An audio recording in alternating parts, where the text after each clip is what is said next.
Good morning, everyone. This is Marianne with Akashic Inspirations, and today is Thursday, October 18th, 2012. Well, I've had some insights over the night and woken up with this spread. This spread, I call it my quantum leap spread. And I also realized that sometimes getting to these points of quantum leaps are stimulated by other people and what they have to bring to us. So I have to thank Tony Spywriter and Glammy Witch, Debbie, for assisting me through the process yesterday of coming to certain um, levels of my own spirituality. So thank you very much. Shout out to them.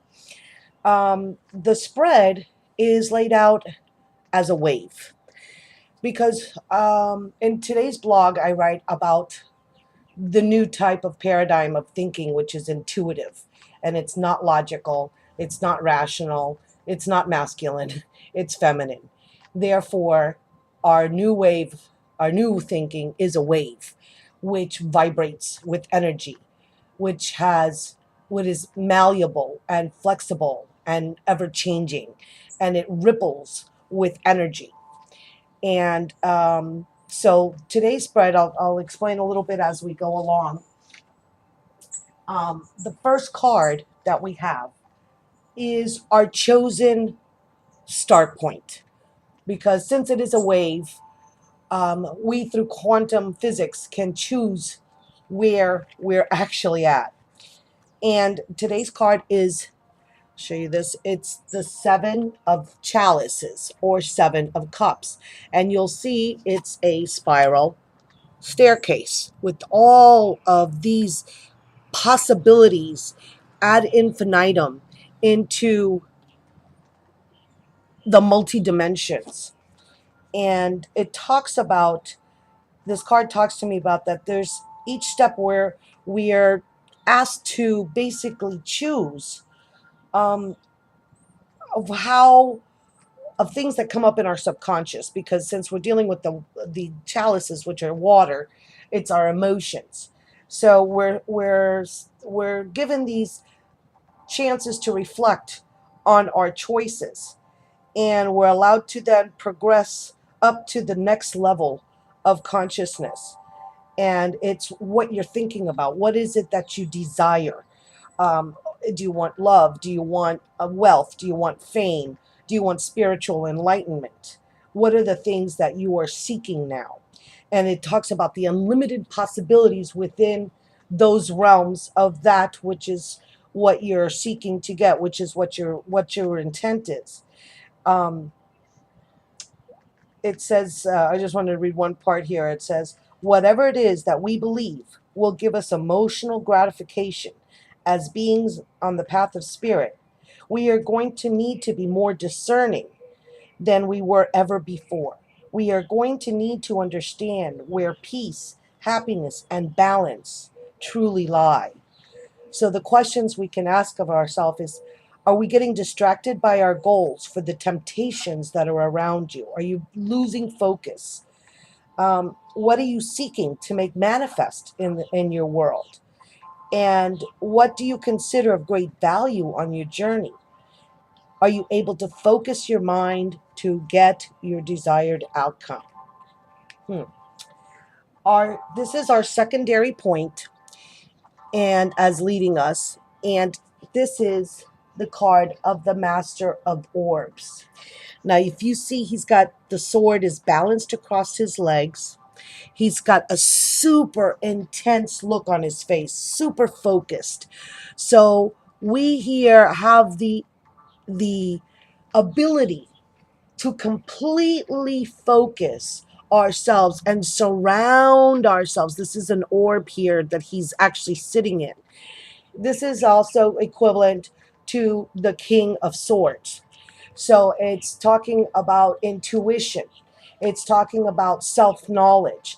It's understanding where we are at this point. Now that we've gotten all of these possibilities, what are we going to do with it? How are we going to focus in on exactly what it is that we want and go for it and create it and manifest it into our reality. Our third card is the learning point for me. And the card that comes up is Indigo. See if you can see this. Indigo. And it is actually the number one, which is, of course, the magician. So look at this. He's got all of these beautiful auras around him. And he's holding a crystal, a perfect faceted crystal in his hands. And what it's telling us is that we have the power to incorporate our emotions, our physical, all of the four elements, our intuition, and um, our our earthly surroundings to create and bring forth using all of our elements to create something. It's it talks about that the indigo is a magician of sorts. He knows he has the innate ability to create and mold reality through focused intention and with the use of the tools at his disposal in the world of matter. He recognizes that he is the water of the emotional body, the flame of power, the breath of life, and the crystalline body. In his small but masterful hands, he offers a perfectly faceted quartz crystal, a lens to another world. As quartz magnifies, stores, and transmits energy and conscious thought, so does the physical body, the temple of the soul. It serves as a bioelectric unit of consciousness through which magic is made manifest. Wow, super cool. Through him, we glean an understanding of how using our conscious minds, like pure crystal, the focused lens, serves as a template from which we weave the magic of our lives. Whether that focus is for the light or the darkness is up to the individual. It is focused mind that determines the outcome. He is the beginning, the new, represents focused intention, concentration, and the art of manifestation. Wow, wow, wow. Now, if you remember on my new moon spread, which was the spiral spread, we also got the tower. And this point is the intuition point. So I really want to focus on that bolt of lightning in the tower that is the catalyst for us making that higher shift, that paradigm shift, which we are being called to do now in our thinking. Our thinking is no longer logical, it's out of the realms of what we are used to. So we need to learn how to work with it, how to use those sudden insights, how to be still, to allow ourselves to make the choice of taking that leap of faith. Um, the tower is of our own making. It's the ego driven beliefs that we need to let go of. It's the lightning is the symbol of illumination. Um, this when we get this card, we find enlightenment in the realization that the universe is unfolding in divine order, and that yielding to it rather than trying to control it is the ultimate liberating experience. And I actually really wrote about that in my blog before I did the spread. The spread was inspired by what I wrote this morning in the blog. That there are moments in our lives, whether we're willing or not, when we are forced to come to terms with the fact that the important aspects of our lives, our relationships, our careers, um, we thought was built on a solid foundation is not that way at all. The tower's on fire and the walls are crumbling about us. So even though it is a frightening process, um, we need to know that the energy, where we fear it on one hand, that our planet and Mother Gaia are still are grounded. We still can be grounded in her to get through these shifts.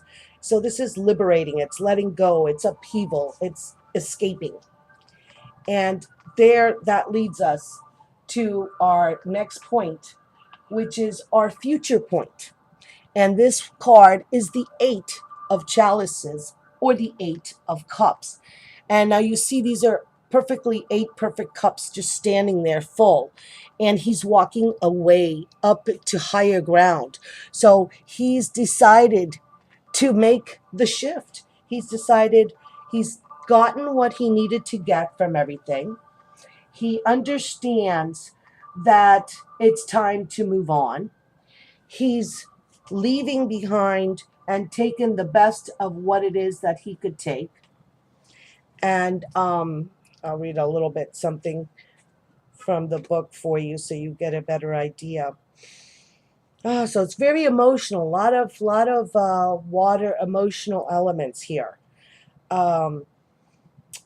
It's leaving behind these emotional vessels that are intact and integral. He's drunk from them what he needed and is ready to move on to new challenges, questing for the greater fulfillment. One of the questions, since he's dressed in black, one of the questions that you need to ask yourself is, have you taken the moment to appreciate those lessons, to appreciate what it is that you have accomplished and that you have experienced? And it's being thankful for what you have been given up to this point, regardless of what the lessons were. Were they joyous? Were they painful? It's being grateful for everything, whether what we deem as good, bad, or indifferent. And the last card is actually my Quantum Leap card. This is where we take off from this finding and being in gratitude. Where can we go? It's where our, through intuition, where we're going to be taken. And it's the Ace of Crystals. So it is a new beginning where we are being able to start. And you see you've got this beautiful crystal just out in the open, ready to be grabbed and used. And the Ace of Crystals, which of course is the Ace of coins or pentacles in the traditional tarot. And it tells us, it talks about that it's the promise of new opportunities, whether it's in career, financial matters, seeking security and stability. It's something new that's coming into being, that's been promised, and it's going to yield the material gain for you. It's going to elevate you. The crystal is a tool for using for exploration. Last night I actually slept with two of my two Lemurian crystals because I wanted to have that quantum leap. And it just came to me in the night. I didn't know what I was going to write about in my blog. I couldn't decide. I had an idea, but I didn't know how to put it together. So you know what? I just let it go. I used my crystals and I said, okay, when I wake up, I'll know what to do. And I've woken up with energy. I've been energized overnight. I've been inspired. I've allowed, I've trusted, and I've followed my intuition. And this is the result of that. The Ace of Crystal, it's a gift of untold measure, it says. Recognized for what it could bring energetically to those who are ready to work with it. So are you aware, a lot of people are working with crystals, so are you aware of the power of crystals? And I have to say, I'm kind of one that I haven't worked with a lot of crystals. I basically work with my Lemurian crystals because that's what I feel that I need to concentrate at this time. So perhaps now that we're going into Samhain, it's a time of cleansing your space, of cleansing your crystals. At the end of the end of the month, put it into the full moon, cleanse them, re-energize them for the beginning of this new year that we're going into after Samhain and what Samhain represents. And it's, are you taking care of yourself both through your physical? Are you working towards, what are you working towards helping and the healing of the planet yourself and others. I'm sorry, I didn't say that we're working, of course, with the Sirian Starseed Tarot, and it's by Patricia Corey and Alyssa Bartha. And I just love these cards. I think they're phenomenal, and they're really, as I work with them more and more, they're just revealing these incredible insights. So I hope that this spread has resonated with you, and I thank you for allowing me to share my insights. And thank you for all of you who continue to subscribe, watch my channel. If you would like a reading and you would like me to use this spread, I would be more than happy to. I also have, of course, the spiral ladder spread. And I guess I'll put it on, it would be the same as the spiral ladder spread. So if we do this type of spread for you, you could just link into my website and choose the spiral ladder. And then you can just give me a comment that you want this spread with these cards or with whatever other cards I may have. I think I'll list a video of the different cards that I offer so that you guys can make your choice if you have something in particular you'd like to focus on. So I wish you many, many blessings today. Use these new intuitive thought patterns to see where it leads you. I think it's going to lead us into phenomenal new places. Scary at one point, but worth overcoming our fears. Many blessings, light and love. Namaste.